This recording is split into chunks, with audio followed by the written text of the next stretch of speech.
Rancangan Santapan Jiwa My Quran Time ini dibawakan oleh MFDM Group of Companies, 3Q Equestrian dan Fraser Valley Kuala Kubu Baru.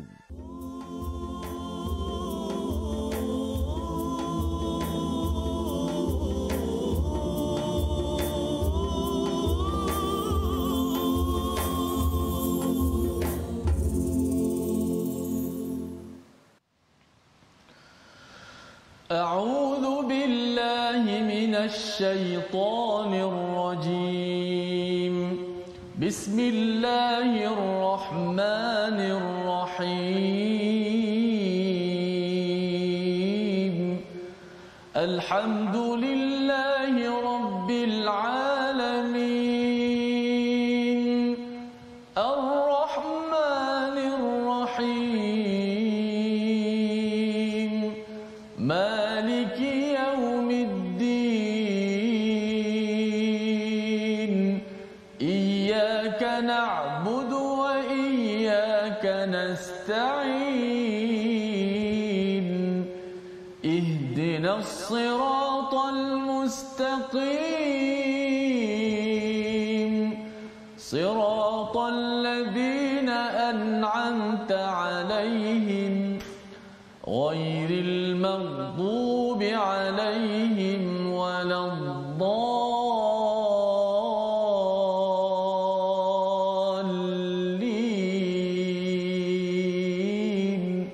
آمين.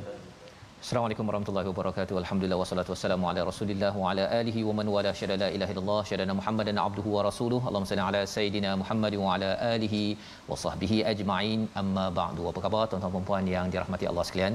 Kita bertemu dalam My Quran Time baca faham amal pada hari ini. Insya-Allah kita sama-sama ingin mengulang kaji 6 halaman ya, 6 halaman yang telah pun kita baca pada minggu ini, daripada halaman 294 hingga 299, dan hari ini kita bersama dengan Al-Fadil Ustaz Tirmizi Ali. Apa khabar Ustaz? Alhamdulillah, apa khabar ini? Alhamdulillah ya, kita nak mengulang kaji hari ini ya, agar kita dapat jangan lupa ataupun mungkin bagi sebahagian daripada tuan-tuan kali pertama ya mengikuti My Quran Time ataupun tak sempat mengikuti 6 halaman sebelum ini, tetapi kita ingin bersama ya mengulang kaji halaman pada hari ini. Dan sudah tentu kita ada tetamu jemputan kita. Sebentar lagi kita akan perkenalkan Ustaz ya. Kita mulakan dahulu dengan doa ringkas kita. Subhanakala ilma lana illa ma 'allamtana innaka antal alimul hakim. Rabbi zidni ilma. Siapakah tetamu kita pada hari ini? Al-Fadil Ustaz Dr. Arif Musa. Apa khabar Ustaz Doktor?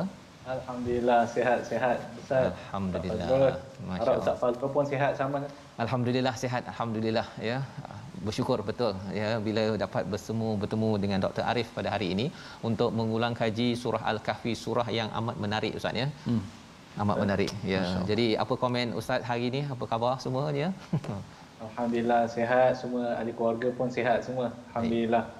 Baik, alhamdulillah. Jadi hari ini kita ingin memulakan halaman 294. Kita sudah pun membaca pada minggu lepas ayat 1 hingga 4 dan meneruskan sehingga ayat yang ke-10 ya, 10 dan seterusnya. Apa yang kita nak sama-sama ya, nak sama-sama laksanakan pada hari ini ialah kita akan membaca sekali lagi ayat nombor 10 ini. Sebelum itu, tuan-tuan yang masih di Facebook ya, jemput untuk share ya, maklumkan kepada rakan-rakan dan titipkan doa untuk mereka ya, doakan agar kita ini semua diberikan rahmat oleh Allah Subhanahu Wa Taala, diberikan rasyada ya, petunjuk daripada Allah Subhanahu Wa Taala. Jadi sama-sama kita dengarkan, kita baca bersama ayat 10 dipimpin Ustaz Tirmizi, dan kemudian kita nak melihat apakah kesimpulan awal bila dinyatakan dalam hadis tentang 10 ayat daripada surah Al-Kahfi, mungkin di awal ataupun di akhir. Apakah pelajaran penting agar bila tuan-tuan mengamalkan surah ini pada saban minggu, insya-Allah kita sudah pun mempunyai kefahaman serba sedikit tentang 10 ayat pertama surah Al-Kahfi. Kita baca ayat 10 surah Al-Kahfi. Silakan Ustaz. Terima kasih Fadil Ustaz Fazrul, juga tetamu kita di online Dr. Arif Musa, penonton-penonton, sahabat-sahabat Al-Quran. Jom kita mulakan majlis atau kita mulakan program kita dengan membaca ayat ke-10 menjadi asas kepada perbincangan kita pada hari ini. A'udzubillahi minasyaitonirrajim. إذ أوى الفئة فتية إلى الكهف فقالوا ربنا آتنا من لدنك رحمة وهيئ لنا من أمرنا رشدا. صدق الله العظيم. Ingatlah ketika pemuda-pemuda itu berlindung di dalam gua lalu mereka berdoa, ya Tuhan kami, berikanlah rahmat kepada kami daripada sisimu dan sempurnakanlah petunjuk yang lurus bagi kami dalam urusan kami. 10 ayat pertama ini kita ingin bersama Al-Fadil Ustaz Dr. Arif Musa, pensyarah di Fakulti Pengajian Quran Universiti Sains Islam Malaysia, untuk mencerahkan apakah intipati yang perlu kita pasakkan dalam pemikiran kita agar kita dapat mendepani cabaran akhir zaman dengan utuh, dengan mapan. Silakan doktor. Okey. Alhamdulillah wassalatu wassalamu ala Rasulillah wa ala alihi wa sahbihi wa wala. Assalamualaikum warahmatullahi wabarakatuh. Waalaikumsalam. Sekali lagi terima kasihlah pada My Quran Time kerana sudi menjemput saya sekali lagi untuk berkongsi apa yang saya tahu tentang sedikit daripada ilmu yang Allah Subhanahu Wa Taala kurniakan kepada kita. Menarik Ustaz tentang ayat yang Ustaz sebutkan tadi dan ayat yang dibaca oleh Ustaz Tirmizi tadi, iaitu ayat yang ke-10 kan. Dan sebenarnya kalau kita baca hadis Nabi SAW, ayat 1 hingga 10 ni ada keistimewaan dia yang tersendiri. Ya Ustaz, seperti mana yang diriwayatkan oleh Al-Imam Muslim, man hafiza 10 ayat min awal surah Al-Kahf usima minad dajjal. Yang mana Nabi SAW mengatakan, barang siapa yang menghafal 10 ayat daripada awal surah Kahfi ini, maka dia akan dipelihara daripada fitnah dajjal. Ya, dan ada riwayat yang lain pula mengatakan 10 akhir yang belakang. Tapi pada kali ini kita akan cuba fokus untuk 10 ayat yang terawal ini. Menarik Ustaz bila Ustaz cuba nak mendapatkan kesimpulan, bila Ustaz cuba nak mendapatkan panduan daripada 1 hingga 10 ni, ya, kerana ia sendiri disebutkan secara spesifik oleh Nabi sallallahu alaihi wasallam. Jadi para ulama pun bincanglah macam manalah yang 10 ayat ni boleh memelihara seseorang itu daripada fitnah dajjal itu. Jadi apa panduan yang cuba nak diserapkan dalam 10 ayat yang pertama ini? Jadi kalau kita perhatikan Ustaz, 10 ayat yang pertama ini dia adalah ibarat satu mukaddimah kepada apa yang akan diceritakan secara panjang lebar di dalam surah Al-Kahfi.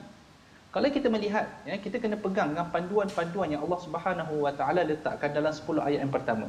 Kalau kita lihat pada awal surah Al-Kahfi itu diceritakan tentang kebesaran, kemuliaan Al-Quran, ya, kesucian Al-Quran daripada sebarang percanggahan ataupun kesalahan. Dan Al-Quran ini apakah peranan dia? Peranan dia adalah untuk memberikan hidayah kepada manusia, memberikan khabar gembira buat mereka yang beriman, dan juga memberikan ugutan dan amaran kepada mereka yang menentang. Ya, dan juga kalau kita lihat dalam 10 ayat yang pertama ni juga ada juga disebutkan tentang hakikat kehidupan dunia. Iaitu dunia ni dia hanyalah satu kehidupan yang sementara.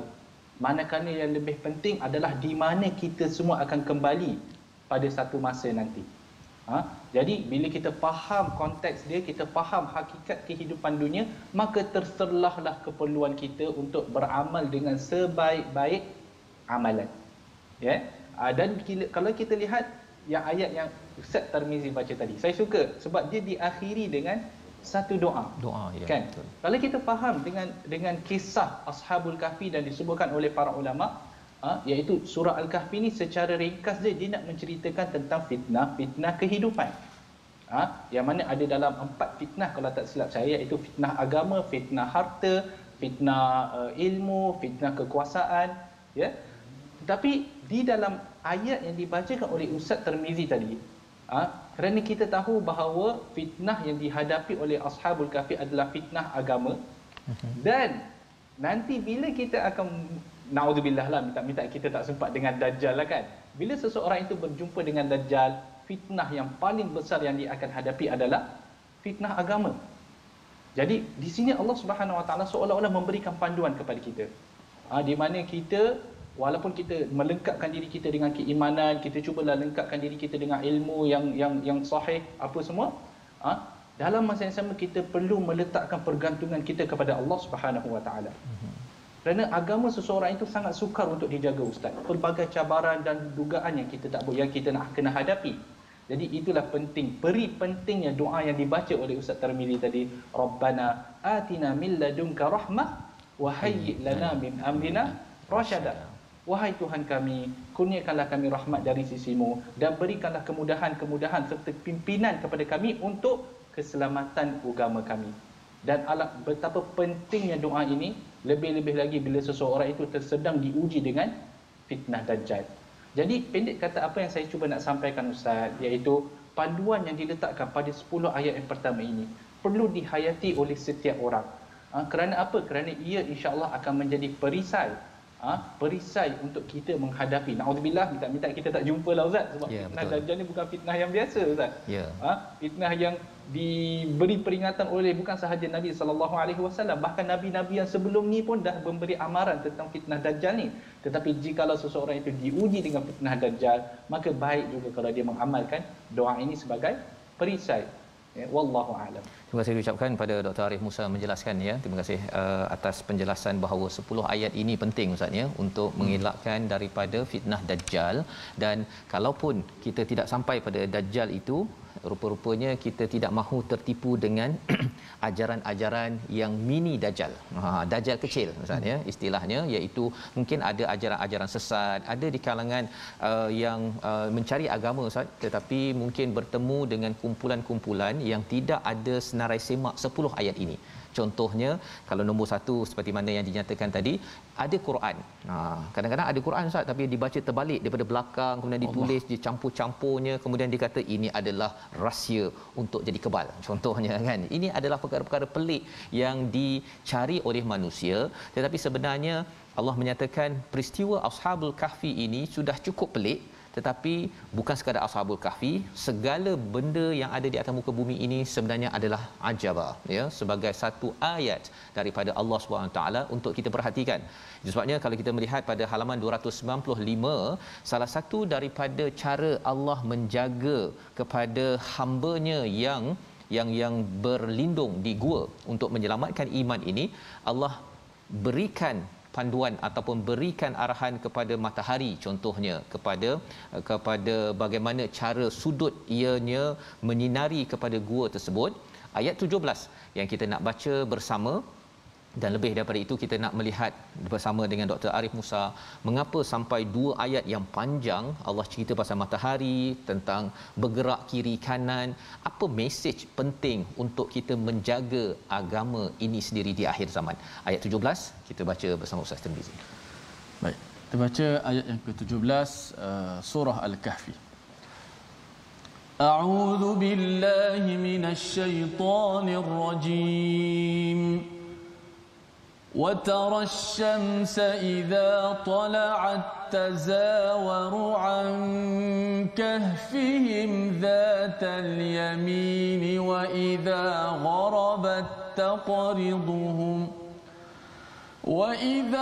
غربت تقرضهم ذات الشمال وهم في فجوة منه ذلك من آيات الله من يهد الله فهو المهتد ومن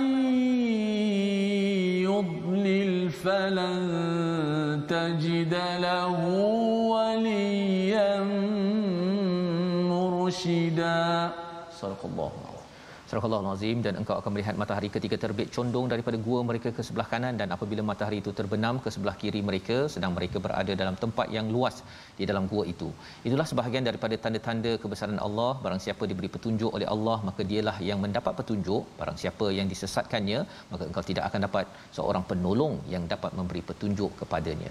Allah bercerita pasal matahari daripada kiri kanan tersebut, dan dinyatakan di sini zalika min ayatillah. ini adalah tanda kebesaran Allah SWT. Perlukan pencerahan daripada Dr. Arif Musa, dekat mana tanda kebesaran itu dan mengapa Allah menggunakan perkataan ayatillah untuk sama-sama kita maknai ayat ini. Silakan doktor. Okey. Jadi ayat ni Ustaz memang agak menarik sebab apa? Sebab biasanya Allah Subhanahu Wa Taala dia sedang menceritakan satu kisah. Dan Allah Subhanahu Wa Taala, kalau kita lihat pada satu kisah, banyak perkara yang berlaku. Tetapi Allah Subhanahu Wa Taala memilih hanya beberapa perkara yang berlaku untuk disemadikan di dalam Al-Quran, menunjukkan bahawa benda ni sangat penting. Jadi dia boleh difahami dalam pelbagai bentuk. Ya Ustaz. Jadi matahari ni pun kita pun tahu matahari ni adalah antara tanda di orang kata apa, tanda-tanda besar kiamat juga. Matahari ni akan terbit daripada sebelah barat. Ya Ustaz? Ya betul. Jadi tetapi dalam ayat ini apa yang saya cuba nak bawakan kepada tuan-tuan adalah kefahaman dia mengikut konteks apa yang cuba nak disampaikan oleh Allah Subhanahu Wa Taala, iaitu dalam konteks Ashabul Kahfi, kisah pemuda Ashabul Kahfi. Okey. Ashabul Kahfi ni seperti mana yang Ustaz sebutkan, mereka pergi ke gua, dan gua itu Allah Subhanahu Wa Taala katalah kedudukan gua itu adalah di mana ketika matahari terbit dia cenderung ke sebelah kanan, ya Ustaz. Apabila matahari terbenam, dia meninggalkan mereka daripada sebelah kiri. Jadi setengah ulama kan bila dia nampak ayat ni, dia cuba nak tentukan lokasi gua ini mengikut petanda matahari tu. Ada setengah ulama dia cuba, jadi dia kata berdasarkan kepada ayat ini kedudukan lokasi gua ini berkemungkinan berada di sekian dan sekian. Okey. Tetapi sebenarnya kalau ikutkan apa yang saya faham, pandangan saya adalah di mana lokasi gua ini, kalaulah ia penting, nescaya ia telah diberitahu oleh Allah Subhanahu Wa Taala lah, kan. Tetapi sebab dia dibiarkan mubham, dibiarkan orang kata apa, tidak ditentukan secara spesifik, bermakna ia tidaklah bermanfaat sangat. Okey. Tetapi yang menariknya Ustaz tentang matahari, tentang nuqallibuhum, ayat yang selepas dia tu. Okey. Kalau kita ingat doa yang dibaca tadi, hayy lana min amrina rasyada, rabbana atina min ladunka, kurniakanlah kepada kami rahmat daripada kamu, dan berikanlah kami panduan untuk apa, untuk menjaga keselamatan agama kami. Okey. Pemuda Ashabul Kahfi mereka pergi ke gua.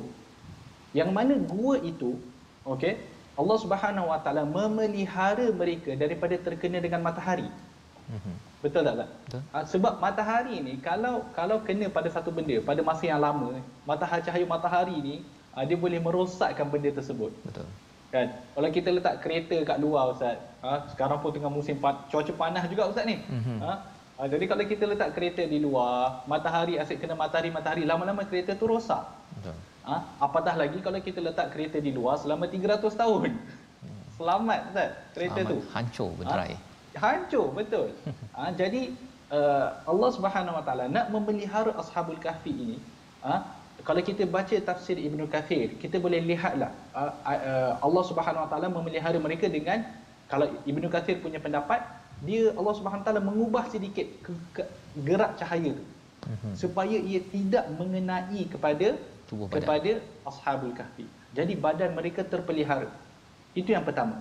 Yang kedua, benda kalau kita letak lama di atas tanah pun dia boleh rosak, kerana daripada tanah itu boleh keluar macam-macam benda yang lama-lama boleh merosakkan badan seseorang.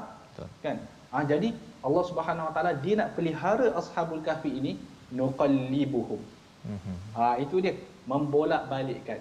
Dan kaedah ini seperti mana yang kita tahu diguna pakai pada pesakit-pesakit koma.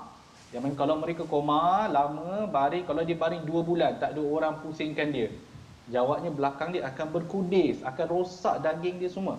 Sebab apa? Dimamahlah, kita kata katil tu sendiri boleh melekat pada badan pesakit. Jadi bagaimana pula kalau Ashabul Kahfi yang baring selama 300 tahun Ustaz? Jadi Allah Subhanahu Wa Taala ini menunjukkan kekuasaan Allah, dalam erti kata Allah Subhanahu Wa Taala memelihara mereka dari perkara yang sebenarnya mereka tidak sedar pun. Mereka tidak sedar.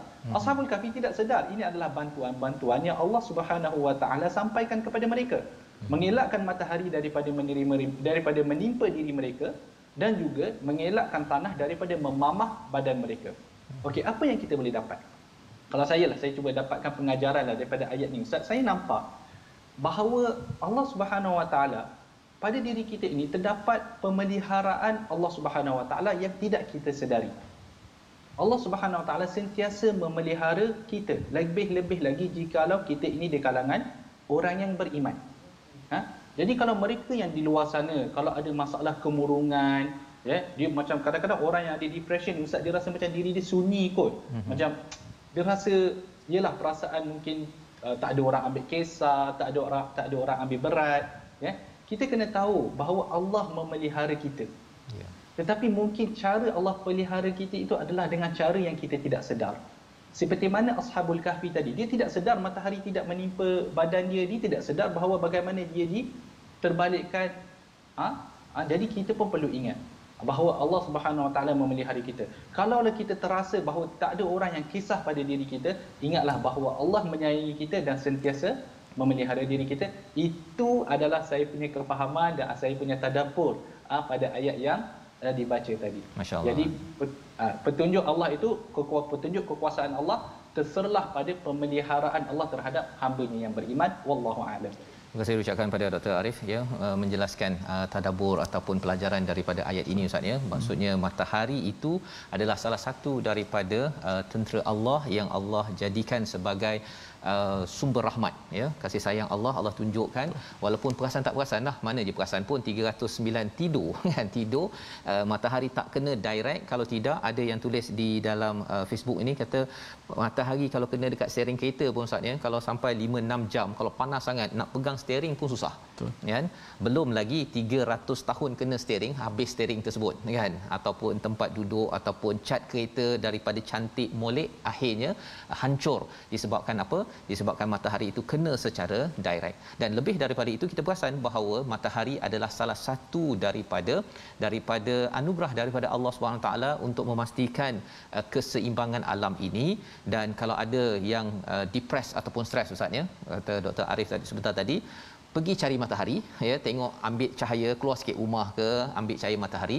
Lebih daripada itu, kita tahu bahawa matahari ini daripada Allah yang tidak pernah benci, yang tidak pernah meninggalkan kita kan. Kita saja yang kadang-kadang rasa bahawa Tuhan tengah benci kot kan, tengah tinggalkan kita, tapi Tuhan tidak pernah. Itu yang dinyatakan dalam surah Ad-Duha dan tadabbur yang dikongsikan oleh Dr. Arif sebentar tadi. Jadi kita berehat sebentar, kita kembali semula selepas ini menyambung surah Al-Kahfi, pedoman menghadapi cabaran akhir zaman.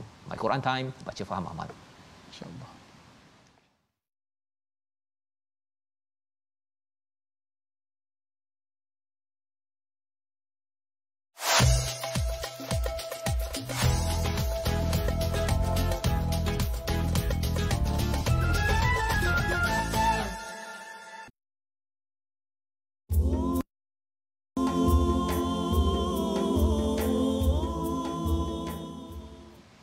A'udzubillahi minasyaitonir rajim.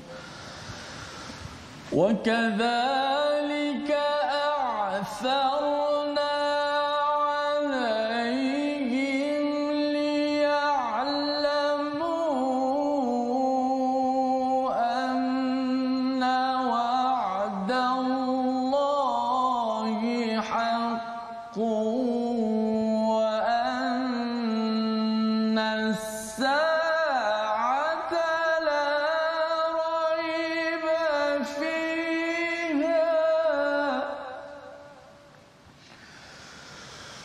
وأن الساعة لا ريب فيها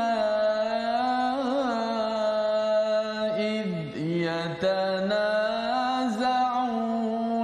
بينهم أمرهم فقالوا بنوا عليهم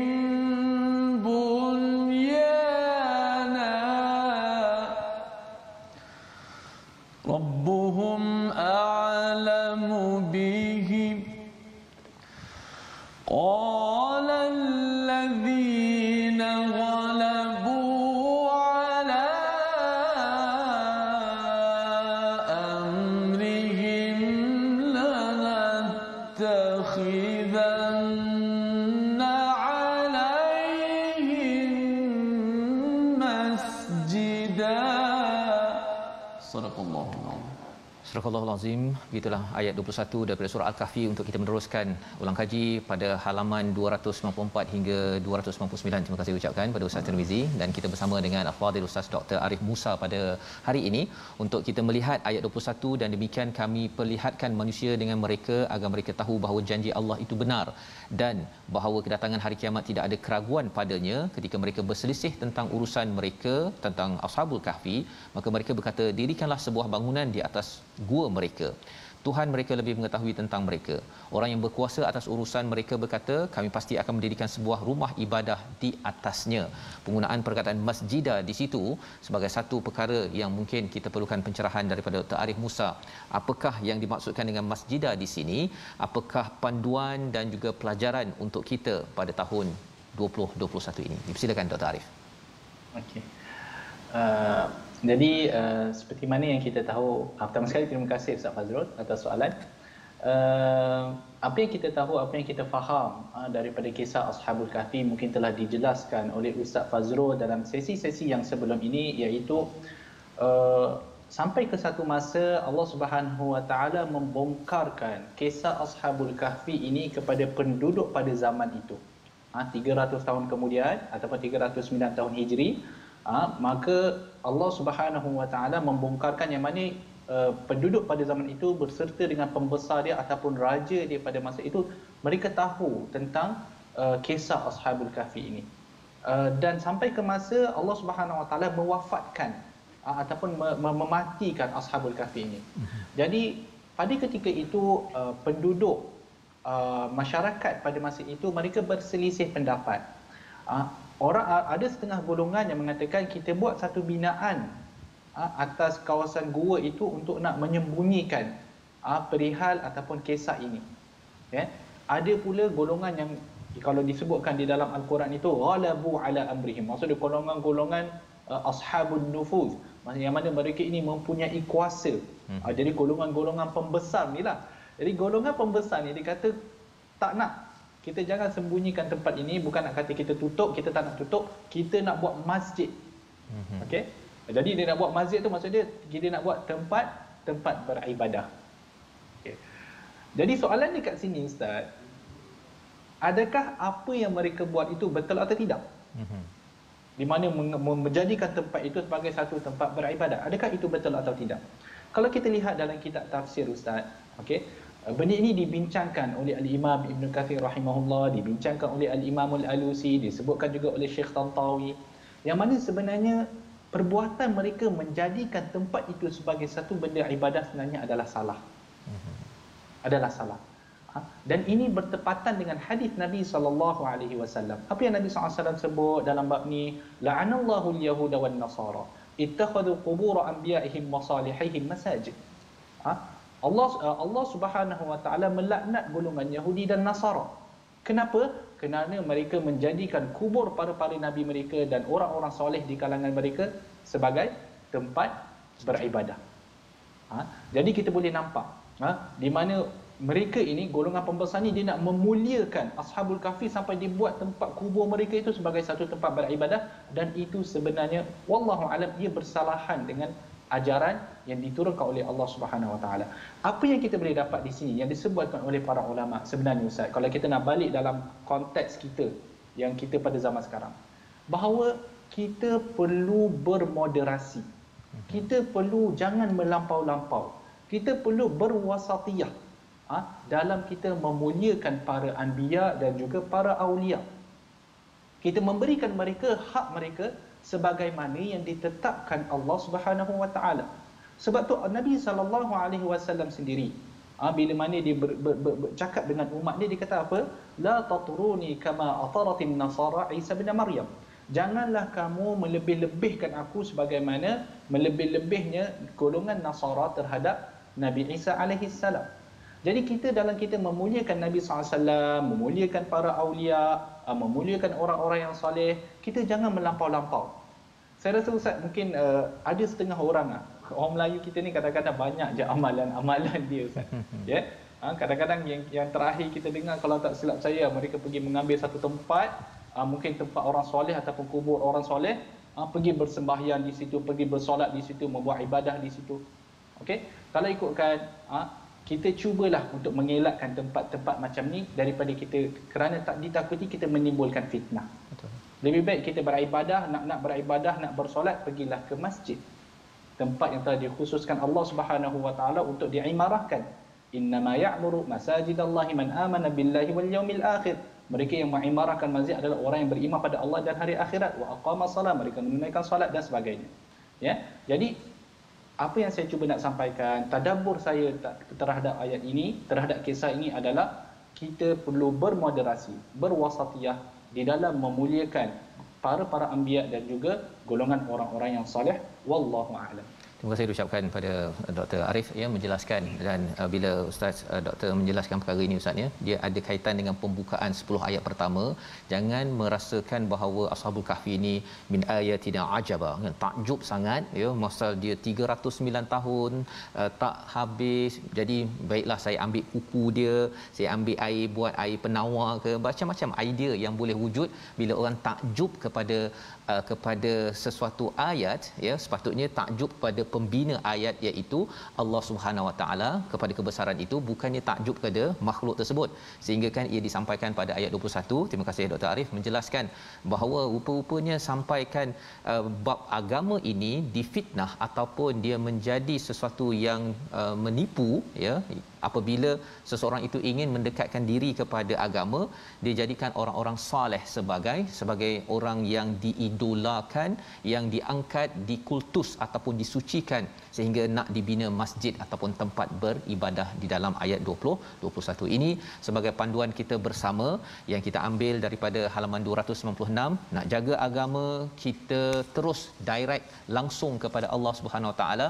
Ada orang baik dalam kawasan kita, ustaz ke, ulama ke, sebagainya, para anbiya, kita hormati ikut kadarnya ya, tetapi tidak melampau sehingga jadi pada agama Kristian contohnya Ustaz ya, bila dia rasa bahawa Nabi Isa itu mulia sangat, maka diangkat sampai jadi Tuhan ya, menjadi savior, penyelamat, padahal itu bukan daripada perkataan Tuhan, itu hanyalah daripada rajman bil ghaib ya, ataupun hanya tekaan-tekaan betul tak betul yang sudah tentunya ia tidak tepat.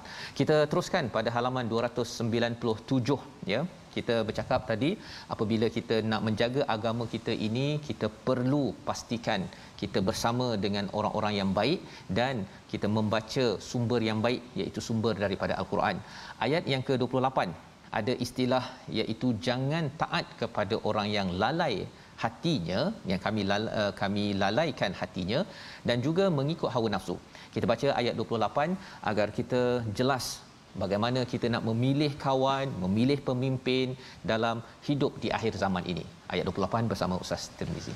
Baik, jom kita terus pada ayat yang ke-28 surah Al-Kahfi untuk kita mengetahui ayat seterusnya, cerahan juga tadabbur ayat yang ke-28. A'udzubillahi minasyaitonirrajim. واصبر نفسك مع الذين يدعون ربهم بالغداة والعشي يريدون وجهه ولا تعد عيناك عنهم تريد زينة الحياة الدنيا ولا تطع من أغفلنا قلبه عن ذكرنا واتبع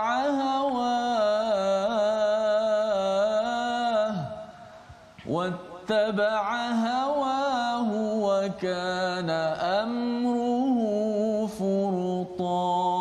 صدق الله العظيم.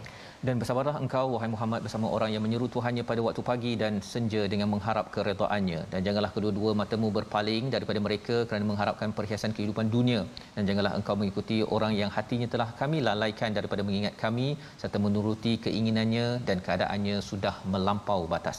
Ini ada kaitan dengan apa yang telah kita bincangkan tentang menjaga agama ya Ustaz ya. Ada seorang Puan Julaiha di Los Angeles menjelaskan sekarang baru saja berlaku gempa bumi di sana. Saya bila ingat gempa bumi ini teringat Ashabul Kahfi. Kalau 309 tahun itu berlakulah gempa bumi pada waktu itu, rasanya habis gua-gua tu, tak ada peristiwa Ashabul Kahfi lagi dah. Tapi Allah jaga.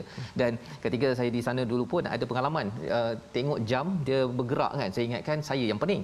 Rupanya pada waktu itu ada skala gempa bumi skala Richter yang rendah. Tapi nak ceritanya ialah bagi orang yang berada di sana, dia kata alah biasalah ya, tetapi bagi imam di kawasan situ di Orange County di California itu, dia kata jangan ambil ini sebagai biasa. Jadi ada beza orang yang ingat Tuhan dengan orang yang lalai hatinya.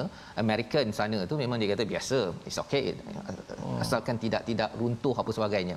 Jadi perlukan komentar daripada Dr. Arif Musa. Apa maksud hati yang kami lalaikan dan juga mengikut hawa nafsu? Macam mana nak pastikan kita tidak tersadung ya bersama dengan orang-orang begini, ataupun kita pun sekali berada dalam kumpulan ini? Silakan doktor. Okey. Terima kasih Ustaz Fazrul atas soalan. Kalau kita lihat pada ayat yang ke-28, konteks dia macam mana Ustaz? Orang musyrikin pada satu masa dia meminta kepada Nabi SAW supaya dijauhkan orang-orang yang miskin, orang-orang yang fakir ini, dibezakan antara orang yang kaya dan orang yang fakir lain daripada tidak boleh sama. Okey? Jadi Allah Subhanahu Wa Taala mengarahkan kepada Nabi SAW supaya sentiasa bersabar dengan orang yang fakir dan miskin ini, ya, kerana mereka inilah golongan yang yad'una rabbahum bil ghadati wal ashi. Mereka yang beribadah kepada Allah, mereka yang berdoa kepada Allah Subhanahu Wa Taala pagi dan malam. Okey, adapun orang musyrikin yang kaya semua tu, Allah Subhanahu Wa Taala nasihat kepada Nabi SAW, wala ta'du 'ainaka 'anhum. Janganlah kamu nak terpandang-pandang, okey? Janganlah kamu memanjangkan pandangan kamu kepada apa yang kami berikan kepada orang musyrikin daripada harta benda dan sebagainya. Ya. Kemudian kita sampai kepada penghujung ayat tu. Wala tuti' man aghfalna qalbahu 'an dhikrina wattaba'a hawa wa kana amruhu furuta. Janganlah kamu mentaati golongan ataupun seseorang yang mana kami telah lalaikan hatinya daripada mengingati diri kami. Kalau Al-Imam Al-Qurtubi rahimahullah mengatakan yang wala tuti' man aghfalna qalbahu 'an dhikrina, dia kata kami tutup hati dia. Kan? Maksudnya bila hati dah tertutup, maka tauhid tak boleh nak masuk. Kan? Wattaba'a hawa, bila hati dah tertutup, tauhid dah tak boleh masuk, maka dia membuka peluang kepada syaitan dan hawa nafsu. Maka kat situ yang barulah wattaba'a hawa, maka dia mengikuti hawa nafsu. Jadi daripada ayat ni Ustaz, kita boleh nampaklah bahawa seolah-olah kan wala tuti' man aghfalna qalbahu 'an dhikrina, maksudnya bila mana hati ni tertutup, maka terbuka pintu-pintu kejahatan yang lain.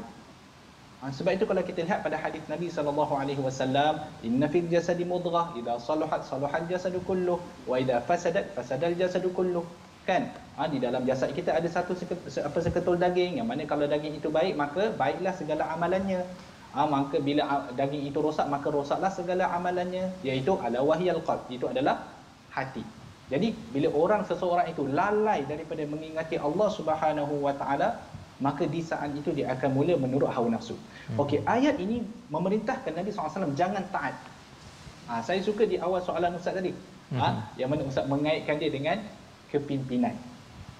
Yang mana kita bila kita memilih pemimpin, perlulah kita memilih pemimpin yang kita percaya pada agama dia tu. Kan?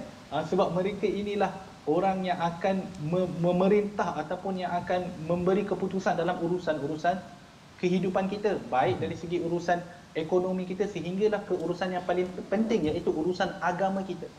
Jadi bila nak memilih pemimpin, pilihlah pemimpin yang kita boleh percaya bahawa dia ini adalah orang yang insya-Allah akan menghayati ajaran Allah dan Rasulnya. Dan kalaulah keluar satu arahan perintah yang mana dia bersalahan dengan arahan Allah Subhanahu Wa Taala, maka di saat itu kita tidak boleh taat. Kita tidak boleh taat. Kan? Setiap arahan yang bersalahan dengan arahan Allah adalah terbatal. Kita tidak boleh taat. Lebih-lebih lagi jika ia membabitkan urusan tauhid dan akidah. Okey? Jadi Kalaulah kita nak kaitkan ayat ini pula dengan apa yang berlaku di Los Angeles itu, saya suka dengan cara Ustaz Fazrul tadabbur ayat ni. Saya suka, saya memang berminat.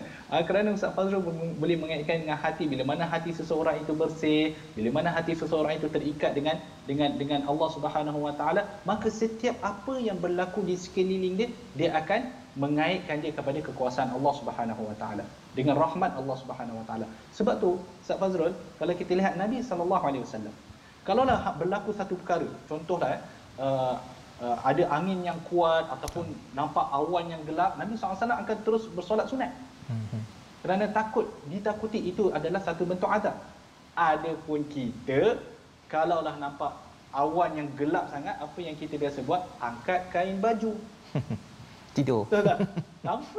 Tanpa kita orang kata mengaitkan bahawa kita tidak ada perasaan, kita tidak ada di dalam hati kita perasaan seperti mana yang dirasai oleh Nabi sallallahu alaihi wasallam, dan itu antara benda yang perlu kita latihlah diri kita.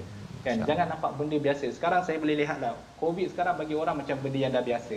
Tetapi jangan lupa ia masih lagi satu ujian daripada Allah Subhanahu Wa Taala mendekatkan diri kita kepada Allah. Masjid sudah dibuka. Dibenarkan dalam masjid, di dalam surau, tak silap saya kalau di Selangor dalam 50 ke 100, saya kurang pasti. Kadang-kadang SOP ni cepat sangat berubah dia. Kita mungkin tak follow lah. Tetapi kita boleh nampak lagi bahawa masih ada kekosongan di masjid-masjid. Kekosongan di surau. Saya tidak bercerita tentang solat Jumaat, Ustaz. Tetapi kita ceritakan tentang solat-solat fardu yang lain. Ya, masih lagi kekosongan. Maka di manakah orang-orang yang mengambil iktibar atas perkara yang berlaku pada COVID? Adakah kita nak masjid kembali ditutup dan hanya 4 orang boleh solat? Bila dikala Allah Subhanahu Wa Taala membenarkan kita untuk bersolat di masjid, solat subuh, solat zuhur, solat asar. Saya tahu solat Jumaat kita berebut, tak ada masalah. Okey, tetapi solat-solat yang lain ini di mana kita? Maka bersama-samalah kita mengimarah masjid Allah Subhanahu Wa Taala, wallahu a'lam. Terima kasih diucapkan pada Dr. Arif yang menjelaskan tadi tentang apakah pelajaran daripada halaman 297 ayat yang ke-28, iaitu bila dinyatakan tadi bila kami lalaikan hati mereka itu an zikrina. Perkataan zikrina itu menarik Ustaz ya. Maksudnya ingat pada Allah, kita membaca az-zikr al-Quran ini perkara yang amat penting. Bila ia dilalaikan, tak kisahlah saya baca Quran ke tidak, kita mengingat Allah ke tidak ya, pada masanya ia akan membuka kepada hawa nafsu.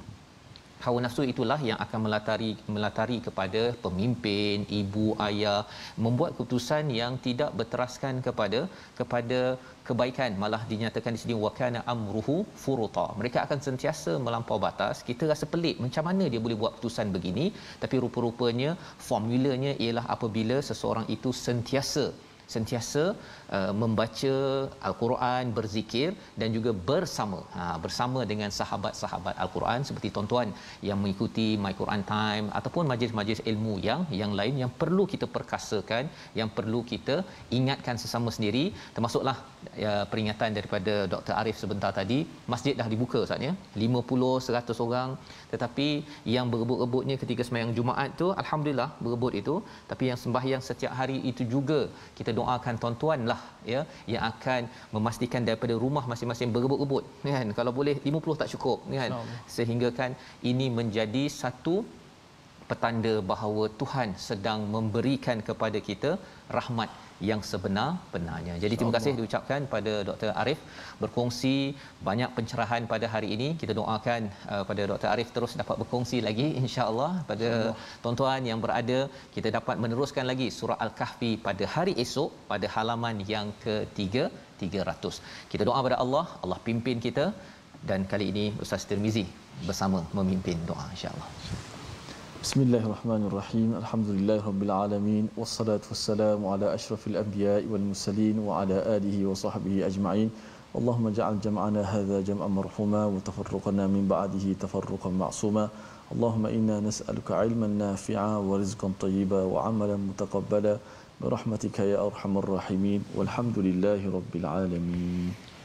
Amin ya rabbal alamin. Terima kasih diucapkan pada Ustaz Tirmizi, terima kasih diucapkan pada Dr. Arif bersama, dan insya-Allah kita akan bersama lagi dengan Dr. Arif insya-Allah agar kita terus dapat meluaskan lagi cara fikir kita, berteraskan pada Al-Quran, cara pandang kita pada akhir zaman ini dengan betul-betul tepat berdasarkan pada apa yang Allah inginkan. Dan insya-Allah tuan-tuan dijemput terus kita sama-sama menyebarkan al-Quran ini dengan pertolongan sumbangan tuan-tuan dalam tabung gerakan al-Quran, satu inisiatif kita bersama ya untuk sama-sama kita lebarkan lagi nilai yang ada dalam Quran ini ke seantero dunia ya, bukan sekadar di Malaysia, ke Singapura, ke Brunei dan juga sampai ke Los Angeles. Kita doakan semuanya mendapat hidayah ini dan insya-Allah kita bertemu lagi dalam My Quran Time ulangan pada malam ini pagi esok dan kita menyambung kisah dalam surah Al-Kahfi. My Quran Time, baca, faham, amal insya-Allah.